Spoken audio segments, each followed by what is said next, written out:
Muy bien, muy buenas noches. En esta oportunidad vamos a ver, o vamos a continuar, ¿no? Un tema muy interesante que se titula Ataques a la infraestructura de la nube. Muy bien. Mi nombre es Amador Alejandro Izarra Foronda. Vamos a ver esta edición muy interesante, que es la segunda parte. Muy bien. Si alguien desea algún voucher para una especialización en la nube, se comunica con nosotros a nuestras redes sociales, ¿no? A amador.izarra@gmail.com o al WhatsApp al 993-261-682, ¿no? O puede visitar nuestro link, ¿no? Que es www.policitec.com. Muy bien. Entonces, habíamos indicado en la sesión anterior que los ataques de la infraestructura de la nube son una amenaza creciente y compleja, ¿no? Debido a la centralización de recursos, a la interconexión de sistemas, ¿no? Y la superficie de ataque en constante expansión. Muy bien. Entonces, comprender los tipos de ataque, las posibles vulnerabilidades y las medidas de seguridad es crucial para proteger los datos y los servicios alojados en la nube. Muy bien. Habíamos indicado también los diferentes tipos de ataque a la infraestructura en la nube, ¿no? Que son los ataques de negación de servicios, los ataques de secuestro de cuentas credenciales, ¿no? Inyección de código también, que lo vamos a ver en estas sesiones. Ataques a la cadena de suministro, ¿no? Vulnerabilidades en la configuración, o ataques de movimiento lateral, ¿no? O ataques a contenedores, o ataques a funciones sin servidor, ¿no? En fin, inclusive los ransomware también ahí están, ¿no?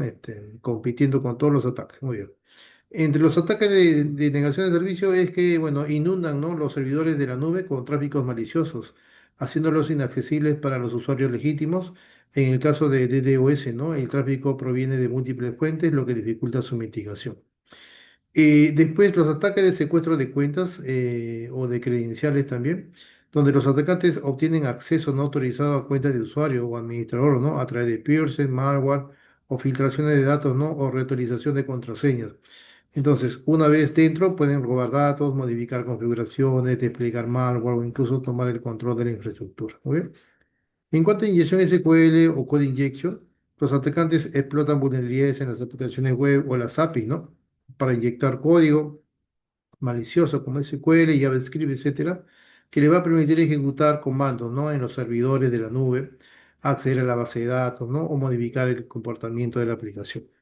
En cuanto a los ataques de la cadena de suministro, comprometen a proveedores de software, ¿no? Hardware o servicios que utiliza el proveedor de la nube o los usuarios de la nube, ¿no? Y esto puede permitir a los atacantes insertar malware, ¿no? O vulnerabilidades en la infraestructura de la nube, ¿no? De manera indirecta. Muy bien. En cuanto a vulnerabilidades en la configuración también, ¿no? Una configuración incorrecta de los servicios en la nube, o sea, los buckets de almacenamiento público, los permisos excesivos, las contraseñas predeterminadas, pueden exponer datos sensibles, ¿no? A accesos no autorizados, ¿no? La complejidad de la configuración en la nube a menudo conduce a errores humanos que son explotados por los atacantes. Muy bien. En cuanto a los ataques de movimiento lateral, una vez que un atacante obtiene acceso a un sistema en la nube, intenta moverse, ¿no? Lateralmente a otros sistemas y recursos dentro de la misma red o entorno. Y esto puede permitirles escalar privilegios o tener acceso a datos más sensibles. Muy bien. En cuanto a los ataques a contenedores, bueno, los contenedores como el Docker, ¿no? Pueden ser vulnerables a ataques si no están configurados correctamente o si se utilizan imágenes vulnerables. Los atacantes pueden explotar estas vulnerabilidades, ¿no? Para ejecutar código malicioso dentro del contenedor, acceder a los recursos del host, ¿no? O escapar del contenedor para comprometer otro sistema. Muy bien. En cuanto a ataques a funciones sin servidor, las funciones sin servidor, como el Amazon Web Service, el Lambda o el Azure Function, pueden ser vulnerables a ataques si no están codificados y configurados correctamente. Entonces, los atacantes pueden inyectar código malicioso, explotar vulnerabilidades de dependencias, ¿no? O reutilizar ataques de negación de servicio. Muy bien. Bueno, también se había mencionado el ransomware, ¿no? Aunque no exclusivo de la nube, el ransomware puede también ser devastador. Muy bien. ¿No? En entorno de la nube. O sea que los atacantes cifran los datos y exigen un rescate para su liberación. La recuperación de los datos cifrados puede ser costosa, ¿no? Y llevar mucho tiempo y a veces incluso imposible si las copias de seguridad no son adecuadas. Muy bien. ¿Cuáles serían las vulnerabilidades comunes en la nube? En el filtro de la nube. Bueno, tenemos la administración débil de identidades y acceso IAM, donde los permisos excesivos, las cuentas no gestionadas, la falta de autenticación multifactor MFA y contraseñas débiles son vulnerabilidades, ¿no? Comunes que permiten a los atacantes acceder a la infraestructura de la nube. Otra vulnerabilidad, por ejemplo, es la configuración insegura, ¿no? Donde los buques de almacenamiento abiertos al público, reglas de firewall mal configurados puertos expuestos innecesariamente, ¿no? Y configuraciones incorrectas de los registros, muy bien. En cuanto a vulnerabilidades en el software, bueno, software desactualizado, aplicaciones web con vulnerabilidades conocidas, dependencias inseguras en el código, etcétera. En cuanto a la falta de visibilidad y monitorización, bueno, la dificultad para detectar actividades sospechosas, la falta de registro y análisis de eventos de seguridad, la incapacidad para responder rápidamente a incidentes, etcétera, ¿no? En cuanto a la práctica de desarrollo inseguro también, ¿no? Desarrollo de software sin seguir principios de seguridad como el LOWAS, falta de pruebas de seguridad, ¿no? Como el SAS, DAS, Penetration Testing, despliegue de código de vulnerabilidades de producción, etcétera. Muy bien. ¿Y cuáles serían las medidas de seguridad para proteger la infraestructura en la nube? Bueno, implementar una sólida gestión de identidad y acceso IAM, configurar correctamente los servicios en la nube, mantener el software actualizado, implementar medidas de seguridad en las aplicaciones web, utilizar herramientas de detección de intrusos IDS, ¿no? Y sistemas de prevención de intrusos IPS, implementar un programa de gestión de vulnerabilidades, realizar copias de seguridad regulares de los datos, implementar un plan de respuesta a incidentes, formar a los empleados en seguridad de la nube, utilizar herramientas de seguridad en la nube como el Cloud Security Posture Management o el Cloud World Cloud Protection Platform. Muy bien. O también el Security Information and Event Management, SIEM, ¿no? Muy conocido. Muy bien. Otra, otra medida de seguridad para proteger el virtual en la nube, tenemos el de automatizar la seguridad. O sea, utilizar herramientas de automatización, ¿no? Para simplificar y acelerar las tareas de seguridad, como la detección de vulnerabilidades, la corrección de configuraciones incorrectas, la respuesta a incidentes, ¿no? Entonces, integra la seguridad en el ciclo de vida del desarrollo del software. Muy bien. Muy bien. En fin, entonces la protección de la infraestructura de la nube requiere un enfoque holístico que abarca la gestión de identidad y accesos, la configuración segura, la gestión de vulnerabilidades, la monitorización continua y la respuesta a incidentes. Entonces las organizaciones deben, ¿no? de comprender los riesgos específicos de la nube y adoptar medidas de seguridad adecuadas, ¿no? para proteger sus datos y sus servicios.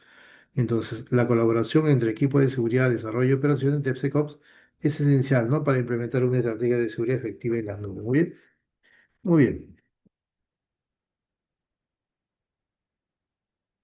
Muy bien, y nos indicó también aquí está los temas, ¿no? La introducción, por qué la nube es objetivo de ataque, los tipos de ataque, los vectores de amenaza, los casos de estudio, consecuencias y riesgos, detección y respuesta, medidas de protección, mejores prácticas y conclusiones, ¿no? Yo he hablado también de una pequeña introducción a la infraestructura en la nube, las componentes clave, por ejemplo, de infraestructura como servicio, ¿no? El IaaS, la plataforma como servicio, PaaS, el software como servicio SaaS y funciones como servicio FaaS. Deme un segundo.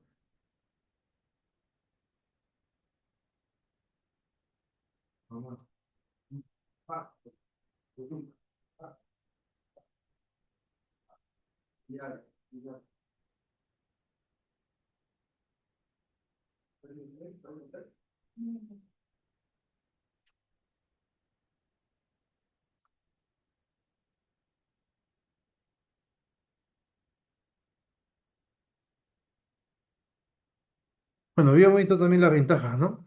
¿No? Para poder, digamos, la ventaja de contar con una infraestructura en nube. Bueno, la escalabilidad dinámica es muy importante, la reducción de costos operativos, así es, la accesibilidad global, ¿no? De toda la infraestructura de la nube, ¿no? De todo el negocio, la innovación acelerada, el time to market, o sea, poner un producto lo más rápido en el mercado, ¿no? La automatización del proceso, etcétera. Y los desafíos de la infraestructura en la nube es la seguridad, muy bien, y la protección de los datos, ¿no? Los riesgos, ¿no? La dependencia del proveedor, ¿no? El vendor login, el cumplimiento normativo, ¿no? Etcétera, que pueden cambiar la ley, etcétera. Cumplimiento regulatorio también, y la complejidad de la migración del sistema legacy, muy bien. Realizar la migración también de los entornos on-premise a nube, ¿no? Otro desafío es la visibilidad y control reducido, muy bien. Oye, ¿por qué la nube es un objetivo atractivo? Hay varios factores. Primero, la centralización de recursos, que es valioso, justamente es atractivo para los atacantes. La superficie de ataque extendida, ¿no? Complejidad en las configuraciones también y retorno de inversión alto para los atacantes, sobre todo para ellos, muy bien. En fin, habían habido también otros objetivos como los datos valiosos, o sea que los entornos cloud almacenan grandes volúmenes de información confidencial y sensible, muy bien. Es valioso. El poder computacional es bien alto también y servicios críticos, ¿no? Acceso y control de infraestructuras esenciales para extorsiones o sabotaje. ¿No? O sea que toda esa infraestructura lo aprovechan los atacantes, ¿verdad? Así como lo aprovecha la gente de bien, por decirlo, también la gente de mal lo aprovecha.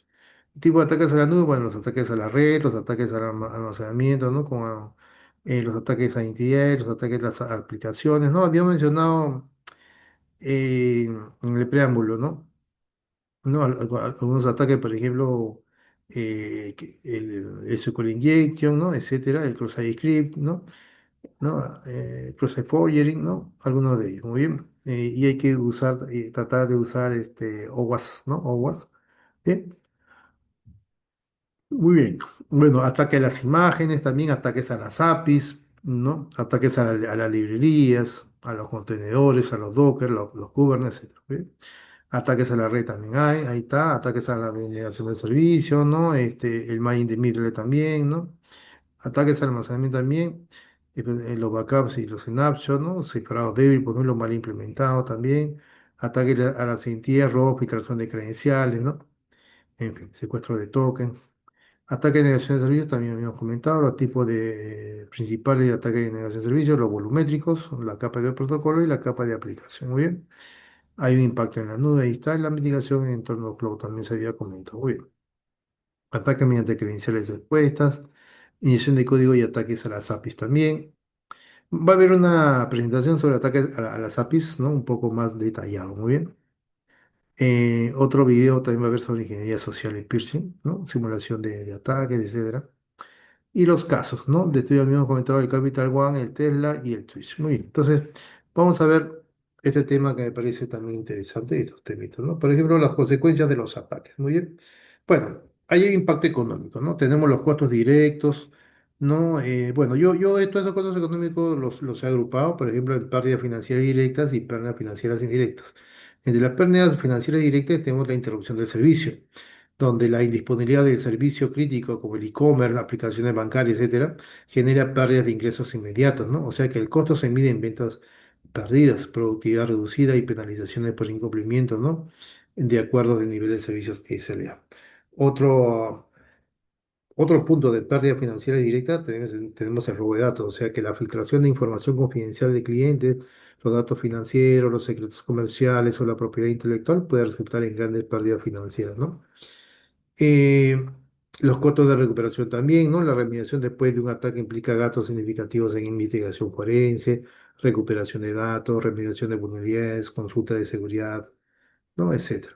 El pago de rescate también es otro punto sobre pérdidas financieras directas, ¿no? Pago de rescate me refiero a los ransomware, ¿no? Si bien pagar un rescate nunca es recomendable, algunas organizaciones se ven obligadas a hacerlo con la esperanza de recuperar sus datos. No obstante, pagar no garantiza la recuperación, ¿no? Y puede financiar futuras actividades criminales. ¿Muy bien? Y también tenemos las pérdidas financieras indirectas, la reducción de la productividad, el aumento de los costos de seguro, la pérdida de oportunidades de negocio, los costos operativos aumentados. La reducción de la privacidad, ¿qué quiere decir? Que la recuperación de un ataque y la implementación de nuevas medidas de seguridad pueden interrumpir las operaciones normales, ¿no? Y reducir la productividad de los empleados. En cuanto al aumento de los costos de seguro, quiere decir que las primas de seguros cibernéticos pueden aumentar significativamente, ¿no? Después de un incidente de seguridad. En cuanto a las pérdidas de oportunidad de negocio, quiere decir que la reputación dañada puede dificultar la captación, perdón, de nuevos clientes, la firma de contratos con socios comerciales, ¿no? O la obtención de financiación. Muy bien. Muy bien. En el impacto reputacional, daño a la confianza del cliente, el deterioro de la imagen de la marca, la pérdida de ventaja competitiva, la dificultad para atraer, retener talento, la disminución del valor de las acciones, ¿no? Y ahí mencionamos también otros también. Muy bien. En cuanto al impacto legal también, tenemos el incumplimiento de las normas, ¿no? El GDPR, que es el Reglamento General de Protección de Datos, donde las empresas que procesan datos de ciudadanos, por ejemplo, ¿no? De la Unión Europea, deben cumplir con el GDPR, que impone fuertes multas por el incumplimiento de las obligaciones de seguridad y notificación y brechas. El CCPA también, ¿no? California Consumer Privacy Act, similar al GDPR, pero protege la privacidad de los residentes de California y otorga a los consumidores derechos sobre sus datos personales. Oye, el IPA también protege la información médica de los pacientes en Estados Unidos. El PCI-DSS, donde las empresas que procesan pagos con tarjeta de crédito deben cumplir con PCI-DSS, ¿no? Para proteger los datos de las tarjetas. Muy bien, también tenemos los litigios y las demandas que hay que resolverlo, ¿no? Los clientes afectados por una brecha de seguridad pueden presentar demandas colectivas contra la empresa o los clientes, empleados o socios comerciales pueden presentar demandas individuales, ¿no? Por daños y perjuicios causados por la brecha de seguridad. Bien, en fin. En conclusión, las consecuencias de los ataques de la infraestructura, ¿no? De la nube son amplias y pueden tener un impacto significativo, ¿no? En la viabilidad a largo plazo de una organización. La inversión en medidas de seguridad proactivas es esencial para proteger la empresa contra estos riesgos, ¿no? Muy bien. Una estrategia de seguridad integral debe de incluir una evaluación continua de riesgos, o sea, identificar y evaluar las amenazas y vulnerabilidades específicas de la organización. Debe incluir también una implementación de controles de seguridad, o sea, implementar medidas técnicas organizativas, ¿no? Para mitigar los riesgos identificados. Debe de incluir la monitorización y detección de incidentes, o sea, monitorizar continuamente la infraestructura en busca de actividades sospechosas, ¿no? Y detectar incidentes de seguridad de manera temprana. Debe de incluir respuesta a incidentes, o sea, tener un plan de respuesta a incidentes bien definido, ¿no? Para contener y erradicar y recuperarse de los ataques de manera efectiva. Debe incluir también el cumplimiento normativo, o sea, asegurarse de que la organización cumple con todas las leyes, ¿no? Y todas las regulaciones aplicables en materia de seguridad de la información. Debe incluir también la conciliación de información, o sea, formar a los empleados en seguridad de la información para que puedan reconocer y evitar amenazas. Debe incluir también el seguro cibernético, o sea, considerar la contratación de un seguro cibernético para cumplir todos los costos asociados con los ataques de seguridad. ¿Muy bien? En fin. Muy bien, fuga de datos y ransomware en la nube, ¿no? Tenemos las amenazas para la confidencialidad e integridad, la fuga de datos y ransomware cloud. Muy bien. En cuanto a la fuga de datos, bueno, la fuga de datos y el ransomware son dos de las mayores amenazas que enfrentan las organizaciones que utilizan la nube, ¿no? Aunque son distintos, a menudo están interrelacionados ya que el ransomware puede ser utilizado para extorsionar a las víctimas con la amenaza de filtrar datos robados. Muy bien. La fuga de datos de la nube, la fuga de datos en la nube se refiere a la exfiltración, perdón, a la extracción no autorizada, ¿no? De información sensible de un entorno de nube y puede ser accidental, ¿no? Debido a errores de configuración o maliciosa, resultado de un ataque cibernético. Método de filtración. Bueno, los atacantes emplean diversas técnicas para extraer datos de la nube, dependiendo de las vulnerabilidades explotadas, ¿no? Y los permisos de acceso obtenidos. Algunos de los métodos más comunes, por ejemplo, tenemos la filtración directa o a través de Internet, ¿no? El uso de las APIs, donde los atacantes pueden abusar de las APIs de los servicios en la nube para extraer grande cantidad de datos de forma automatizada. Muy bien. Eh, Otro método de filtración tenemos la filtración a través de servicios de terceros. Ahí hay que compartir archivos en la nube, o sea, hay que utilizar servicios de almacenamiento en la nube como Google Drive, ¿no? Dropbox, etcétera, para subir los datos robados y luego descargarlos desde una ubicación controlada. Muy bien. Después tenemos la filtración a dispositivos externos, en entornos híbridos o locales conectados a la nube. Por ejemplo, ahí copiar datos a unidades USB, ¿no? Si el atacante tiene acceso físico a un sistema conectado a la nube, puede copiar los datos, ¿no? A una unidad USB u otro dispositivo de almacenamiento externo. Muy bien. Vectores principales de fuga de datos. No, ahí está. Los vectores de ataque son los caminos que utilizan los atacantes para acceder a la infraestructura de la nube y llevar a cabo la filtración de datos, ¿no? Los principales vectores que incluyen errores de configuración, o sea, misconfiguration, buques de almacenamiento abiertos a público, o sea, configuración incorrecta de permisos en servicios como Amazon Web Service 3 o Azure Blob Storage, ¿no? Permitiendo el acceso no autenticado a los datos. Muy bien, dentro de errores de configuración, misconfiguration, también tenemos la regla de firewall permisiva, o sea que configuración de reglas de firewall que permiten el acceso no autorizado a servicios y bases de datos. Tenemos también los permisos excesivos IAM, donde, bueno, otorgar a los usuarios o aplicaciones más permisos de los necesarios, ¿no? Lo que permite a un atacante, una vez comprometida la cuenta, acceder a más datos de la que debería. Muy bien, en fin. Tenemos, bueno, las credenciales comprometidas también, ¿no? Las vulnerabilidades en aplicaciones y sistemas, los ataques a cadenas de suministro, las amenazas internas, etcétera. Muy bien. Ransomware Cloud o ransomware en la nube quiere decir que el ransomware en la nube implica el cifrado malicioso de datos almacenados en la infraestructura de la nube, o sea, seguido de una demanda de rescate para su liberación. Bueno, los ataques, ¿no? De ransomware en la nube están en aumento debido a la gran cantidad de datos valiosos almacenados en la nube y la creciente sofisticación de los atacantes. Muy bien. Bien, tipos de ataque de ransomware en la nube. Bueno, tenemos ahí, ¿no? El cifrado de backups almacenados en la nube, el bloqueo de acceso a recursos críticos, secuestro de infraestructura como servicio, ¿no? Muy bien. Casos destacados, ataques a plataformas de backup cloud, secuestro de volúmenes, también ransomware que ataca a plataformas como servicio y software como servicio, etcétera. Muy bien. Detección temprana de ataques. Muy bien. Vamos a leerlo nítidamente para poder explicarlo.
Muy bien.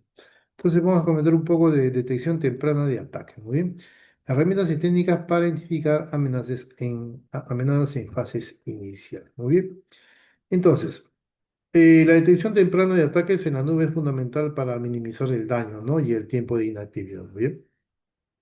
Una respuesta rápida y efectiva depende de una combinación de herramientas de seguridad, técnica de detección proactiva, ¿no? Y la identificación de indicadores tempranos de compromiso. En cuanto a las herramientas de detección, tenemos el CIEM en la nube, o sea, Security Information and Management. Su función es centralizar la recopilación y el análisis de registros de seguridad de diversas fuentes en la nube, como servidores, aplicaciones, firewall, etcétera, para detectar patrones anómalos y amenazas. Muy bien. En cuanto, por ejemplo, ejemplo de 100 en la nube, bueno, tenemos el SPLU, ¿no? O el Splunk Cloud, el Sumo Logic, IBM Curadar, un Cloud, Microsoft Sentinel, etcétera. Después tenemos ahí EDR, XDR Cloud, ¿no? Endpoint Detection and Response, Extended Detection and Response. Muy bien. Su función es, el EDR se centra en la detección y respuesta a amenazas en los endpoints, ¿no? Servidores, máquinas virtuales, contenedores en la nube, mientras que el EDR, ¿no?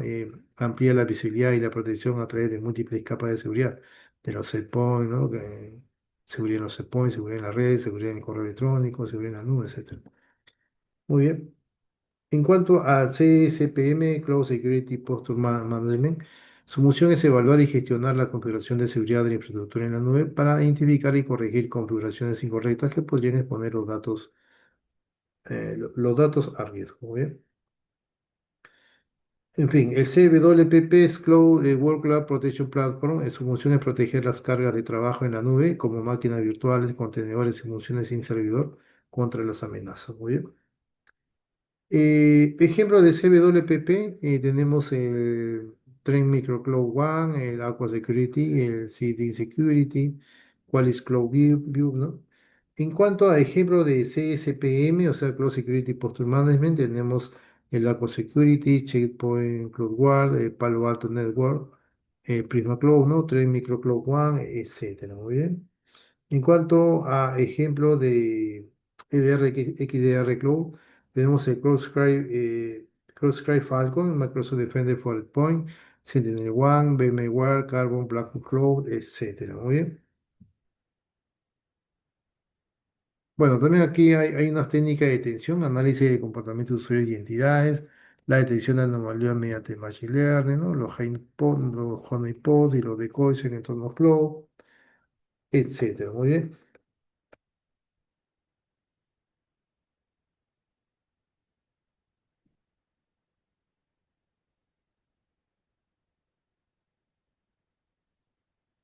Muy bien. Después tenemos ahí una monitorización también de llamadas a las APIs inusuales, o sea que un monitoreo de API también muy importante realizar eso, ¿no? Una detección de movimiento lateral también de servicios, eso también es, eso hay que hacerlo con herramientas o de manera artesanal también, ¿no?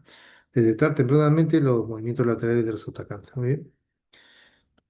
Bueno, los honeypots, un honeypot es un sistema o recurso informático que parece ser valioso para un atacante, pero en realidad está diseñado para ser comprometido y monitoreado, ¿no?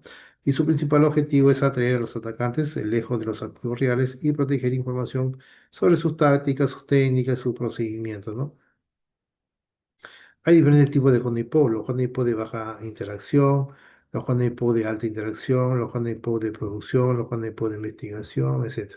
Por ejemplo, los honeypot de baja interacción, que quiere decir que simulan servicios o aplicaciones básicos, son fáciles de implementar y mantener, ¿no? Pero proporcionan menos información sobre las tácticas de ataque. Por ejemplo, un puerto TCP abierto simulando un servicio SSH sin autenticación real, ¿no? Los honeypot tienen beneficios como la detección temprana de intrusos, el análisis de amenazas, el envío de atacantes, la reducción de falsos positivos, etc. Los decoy, bueno, un decoy es un recurso informático que parece tener información valiosa, ¿no? O ser un objeto atractivo para un atacante. Y a diferencia de un honeypot, un decoy no está diseñado para ser comprometido, sino para ser detectado, ¿no? Entonces el objetivo es atraer la atención del atacante y generar una alerta para que los equipos de seguridad puedan investigar. Hay diferentes tipos de decoys. Los archivos decoy, que son archivos que parecen contener información confidencial, ¿no? Como contraseñas, datos financieros o secretos comerciales, por ejemplo. Un archivo llamado contraseña.txt o planes-secretos.docx. Otro tipo de decoy tenemos las cuentas decoy, ¿no? Cuentas de usuario con nombres sospechosos o privilegios elevados. Otro tipo de decoy tenemos las credenciales decoy, son credenciales almacenadas en aplicaciones no seguras. Otro tipo de decoy tenemos los servicios decoy, ¿no? Servicios que simulan ser valiosos como base de datos o servidores de archivos, ¿no? ¿Bien? Hay muchos beneficios de los decoy, ¿no? Detección temprana de intrusos, recopilación de inteligencia sobre las amenazas, validación de controles de seguridad, ¿no? Etcétera. Muy bien, ¿no? Muy bien. Entonces, las APIs también las habías indicado, ¿no? Hay unos indicadores tempranos, acceso de una ubicación IP inusuales, intentos de escala de privilegios, ¿no? Actividad fuera del horario normal, etcétera. Muy bien, son indicadores. Muy bien, respuesta frente a incidentes de seguridad, tenemos pasos y recomendaciones para una reacción eficaz. Tenemos en la fase de respuesta tenemos la fase de identificación, donde se detecta el incidente y su alcance inicial. No, o sea, cuando se produce un incidente en la nube, no podemos contar con un plan de respuesta a incidentes, pero que lo debe ejecutar el proveedor en la nube. Indicación de detección incidente y zona. Bueno, pero nosotros también, ¿no? Nosotros como cliente, nuestros datos y aplicaciones van a estar en la nube. Entonces, si ocurre algún incidente sobre ellos, podemos usar un plan de respuesta a incidentes. El proveedor también tiene infraestructura, tiene también aplicaciones, ¿no? Y la idea es que lo protejan y que resuelvan cualquier incidente. O sea que ellos también deben tener un plan de respuesta a incidentes. En fin, la fase de respuesta, un incidente es la fase de identificación, no, la fase de contención, la fase de erradicación, la fase de recuperación y la fase de lecciones aprendidas. Muy bien. Muy bien. Entonces, la fase de identificación obviamente es detectar el incidente y su alcance inicial. En la fase de contención hay que limitar el impacto y evitar que se propague. En cuanto a la erradicación, hay que eliminar la amenaza del entorno. Muy bien. La recuperación, restaurar la relación segura de todos los servicios. Y lecciones aprendidas, documentación y mejora del proceso. Muy bien. En acciones específicas en la nube, bueno, utilizar registros de API de la nube, ¿no? Y servicios CrowdStrike, o, analizar eventos de seguridad y alertas automatizadas, ¿no? Verificar actividades anómalas en IAM, ¿no? Y recursos, etcétera. Condición y erradicación, aislar redes mediante grupo de identidad, ¿no? Revocar credenciales comprometidas, rotación automática de credenciales de token, implementar bloqueo de acceso y políticas, ¿no? Etcétera. ¿Muy bien? En cuanto a recuperación y elección, queremos desplegar desde plantillas y aseo, sin infraestructura como código. Restaurar datos desde snapshot o backup válido, realizar forense o análisis forense, ¿no? En la nube con herramientas especializadas. Actualizar por la política de seguridad y los playbook de respuesta. Muy bien, muy bien,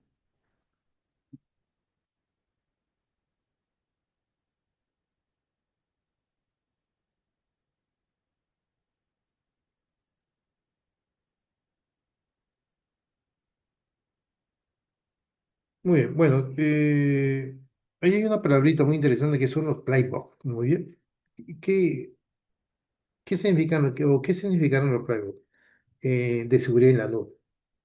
Bueno, en el contexto de la seguridad en la nube, un playbook es un conjunto de procedimientos documentados paso a paso diseñados para guiar a los equipos de seguridad en la respuesta a incidentes específicos, ¿no? Son esencialmente, perdón, manuales de instrucciones detallados, ¿no? Que describen cómo detectar, cómo investigar, cómo contener, cómo erradicar y recuperarse de diferentes tipos de ataques y eventos de seguridad. Muy bien, muy bien. ¿Qué más?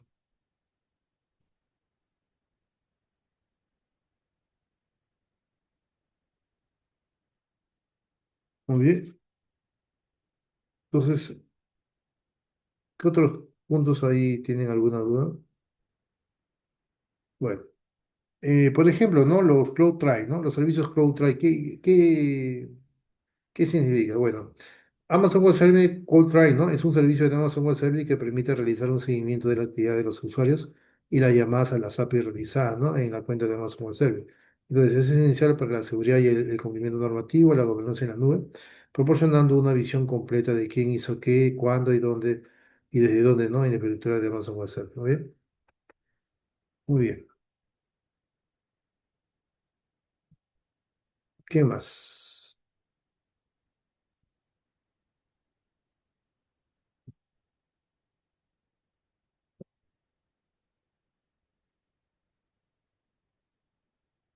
Por ejemplo, también podemos comentar un poco sobre, por ejemplo, ¿no? A ver, vamos a ver qué tema nos interesa. A ver, sobre AWS Identity and Access Management y AM, ¿no? Control de acceso seguro en la nube. O sea, Amazon Web Service Identity and Access Management y AM es un servicio fundamental, ¿no? En Amazon Web Service, que permite controlar de forma segura el acceso a los recursos de Amazon Web Service. Actúa como el corazón de la seguridad en la nube, ¿no? Permitiendo a las organizaciones definir quién, ¿no? Identidad puede acceder a qué recursos y qué pueden hacer, ¿no? Los permisos. Muy bien, muy bien. Bueno, en fin. ¿Qué más podemos hablar de los IAM? Bueno, las mejores prácticas, ¿no? El principio de mínimo privilegio, o sea, conceder a los usuarios grupos, ¿no? A conceder a los usuarios, por ejemplo, grupos y roles, solo los permisos mínimos necesarios para realizar sus tareas. Después, otra mejor práctica de IAM, tenemos utilizar roles en lugar de clave de acceso para las aplicaciones, o sea, utilizar roles IAM, ¿no? Para que las aplicaciones que se ejecutan en Amazon Web Service puedan acceder a otros recursos de Amazon Web Service sin necesidad de almacenar clave de acceso en el código, ¿no? O en los archivos de configuración. Muy bien, otra mejor práctica de IAM sería, por ejemplo, rotar la clave de acceso, o sea, rotar la clave de acceso de los usuarios periódicamente, ¿no? Para reducir el riesgo de que sean comprometidos. Muy bien. Otra mejor práctica de IAM podría ser, por ejemplo, gestionar la clave de acceso, o sea, utilizar un servicio de gestión de secretos como Amazon Web Service Manager para almacenar, ¿no? Y gestionar la clave de acceso de manera segura. Bueno, AWS IAM es un servicio fundamental, ¿no? Para la seguridad de la nube que permite controlar de forma segura el acceso a los recursos de Amazon Web Service.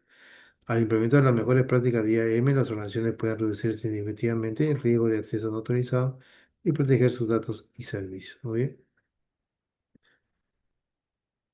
Muy bien, protección de credenciales y gestión de identidad. Estrategia para la seguridad de accesos en la nube, ¿no? Tenemos la autenticación multifactor, la gestión de accesos privilegiados y las mejores prácticas de IAM.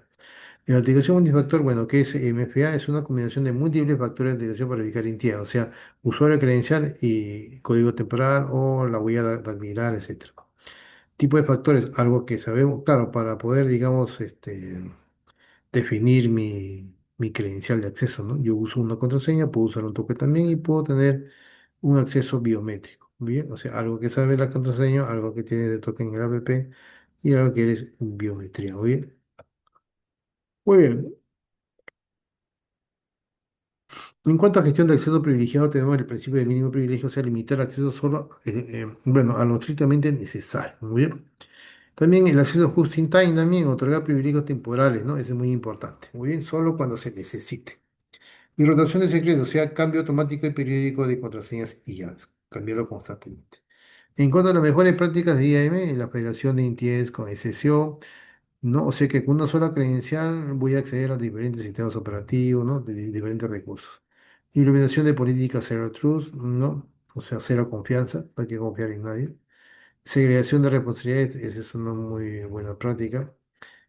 Monitorización de actividad, ¿no? Se monitorea todas las actividades. Muy bien. Se revisa periódicamente todos los permisos y también se revisa o se deniega por defecto. Eso es muy importante. Muy bien. Muy bien.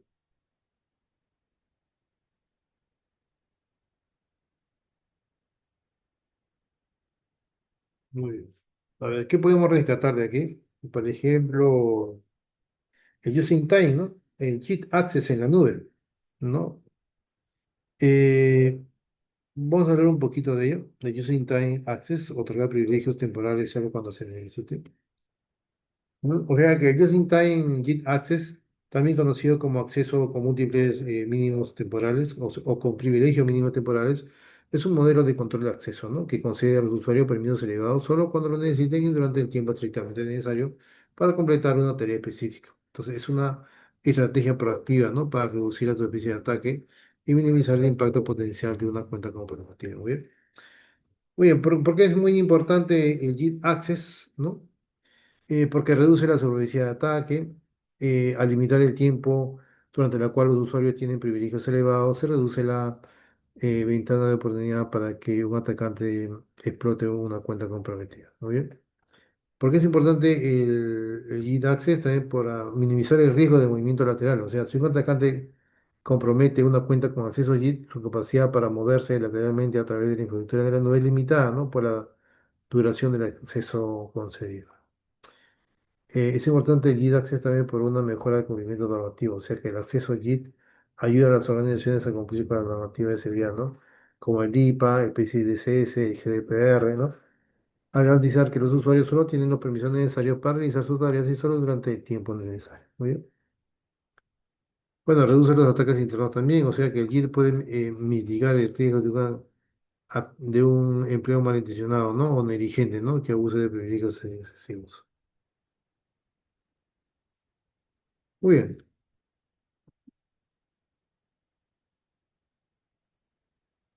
Bueno, cifra de protección de datos. Técnica para regular la privacidad de integridad de datos, o sea, se cifran los datos en reposo y también se cifran los datos en tránsito. Los datos en reposo cifrados a nivel de aplicación, cifrado antes de almacenarse en un servicio cloud, ¿no? Tenemos el Dynamo BP, ¿no? Eso, ¿no? Vamos a leer un ratito,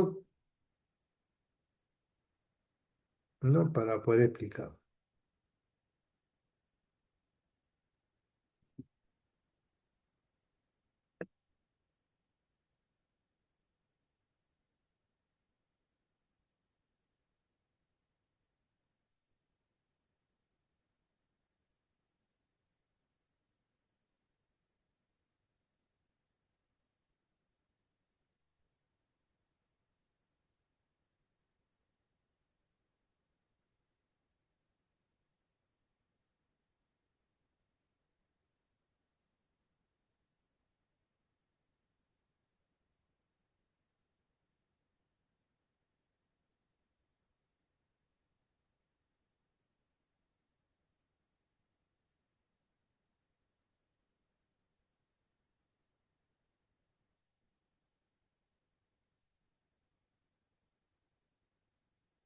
Por ejemplo, ¿no? El DynamoDB es ideal para aplicaciones que requieran alto rendimiento, baja latencia y la capacidad de manejar grandes cantidades de datos estructurados, ¿no ven? El S3 es ideal para el almacenamiento de datos no estructurados, copia de seguridad, archivo multimedia, ¿no? Y contenido estático, donde el costo y la durabilidad son factores importantes, ¿no ven? Entonces, en muchos casos, las aplicaciones utilizan ambos, ¿no? Tanto DynamoDB y S3, ¿no? Por ejemplo, una aplicación de redes sociales podría utilizar DynamoDB para almacenar información sobre los usuarios y sus conexiones. Y D3 para almacenar las fotos y los videos que los usuarios suben. Muy bien. Muy bien. Eh, Después, ahí se menciona también cifrado gestionado por el servicio, ¿no? AWS, KMS, Azure Key Value, ¿no? Muy bien, vamos a hablar un poco de ello, muy bien, de cifrado gestionado por el servicio, muy bien. Ya, muy bien. Entonces vamos a ver ese tema interesante. Por ejemplo, ¿no? El cifrado gestionado por el servicio sea AWS, KMS y Azure Key Vault, ¿no? El cifrado es una técnica fundamental para proteger los datos en reposo y en tránsito. Entonces, los servicios de cifrado gestionados por el servicio como AWS, ¿no? KMS y Azure Key Vault simplifican la gestión de las claves de cifrado y facilitan la implementación de una estrategia de cifrado sólida en la nube, ¿no? ¿Pero qué es el cifrado gestionado para el servicio? Bueno, el cifrado gestionado para el servicio implica que el proveedor de la nube, Amazon Web Service o Azure o GCP, gestiona la infraestructura de clave de cifrado, ¿no? Incluyendo la generación, el almacenamiento, la rotación y la revocación de clave, ¿no? Y esto libera a los clientes de la carga de gestionar las claves de cifrado y les permite centrarse en la protección de sus datos. Muy bien, muy bien. De eso se trata, ¿no? En fin. Bueno, Amazon o AWS, KMS como Azure Key Vault son servicios valiosos que simplifican la gestión de las claves de cifrado y los secretos en la nube. Entonces, al utilizar estos servicios, las organizaciones pueden mejorar la seguridad de sus datos y cumplir con la normativa de seguridad aplicable. Muy bien, muy bien.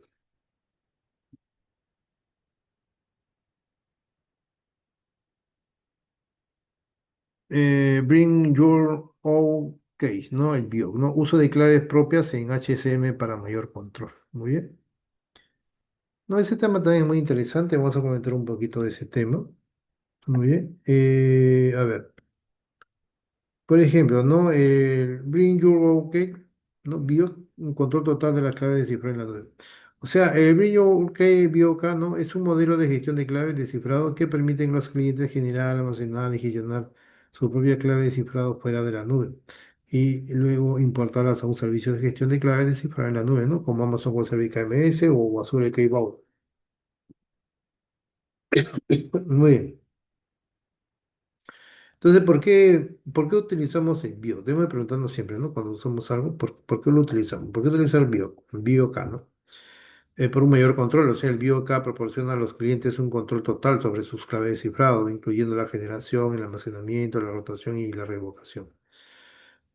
También se utiliza bastante el BioK por un tema de cumplimiento normativo, o sea, el BioK ayuda a las organizaciones a cumplir con la normativa de seguridad, ¿no? Que requieren que controlen sus propias claves de cifrado. ¿Bien? Muy bien. Bueno, el BioK es una opción para las organizaciones que necesitan un control total sobre sus claves de cifrado, ¿no? Y que cumplen con las normativas de seguridad que requieren que controlen sus propias claves. Bien. Sin embargo, es importante considerar la complejidad, el costo y la disponibilidad de implementar el BioK. Muy bien. Bien. Monitorización y alertas avanzadas, sistema de detección y respuestas integrados. Tenemos los sistemas de monitoreo, los CIEM, la automatización.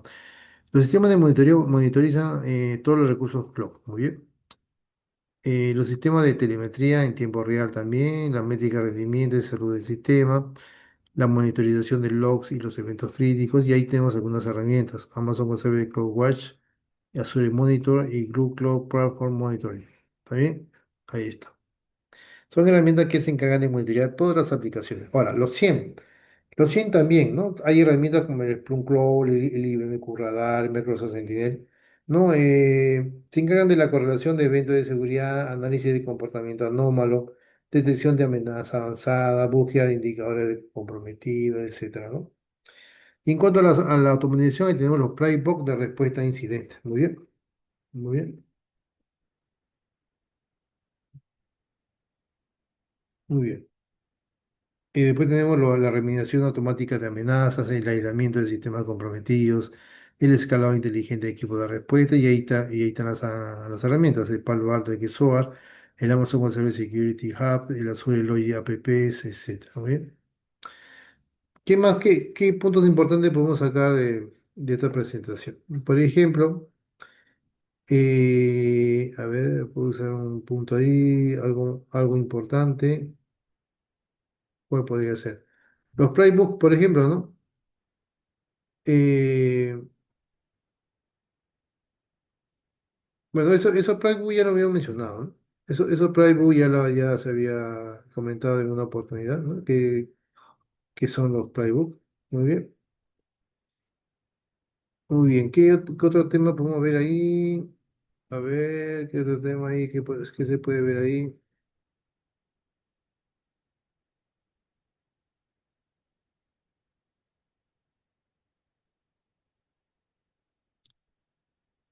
Por ejemplo, ¿no? De los Playbook, ¿no? De seguridad en la nube, ¿no? Bueno, en el contexto de la seguridad en la nube, un playbook es un conjunto de procedimientos documentados, se había indicado eso, ¿no? Es paso a paso, diseñado para guiar a los equipos de seguridad en la respuesta a incidentes específicos y son esencialmente manuales de instrucciones detallados que describen cómo detectar, cómo investigar, cómo contener, cómo erradicar y cómo recuperarse de diferentes tipos de ataques y eventos de seguridad. Muy bien, esos son los playbooks. ¿Bien?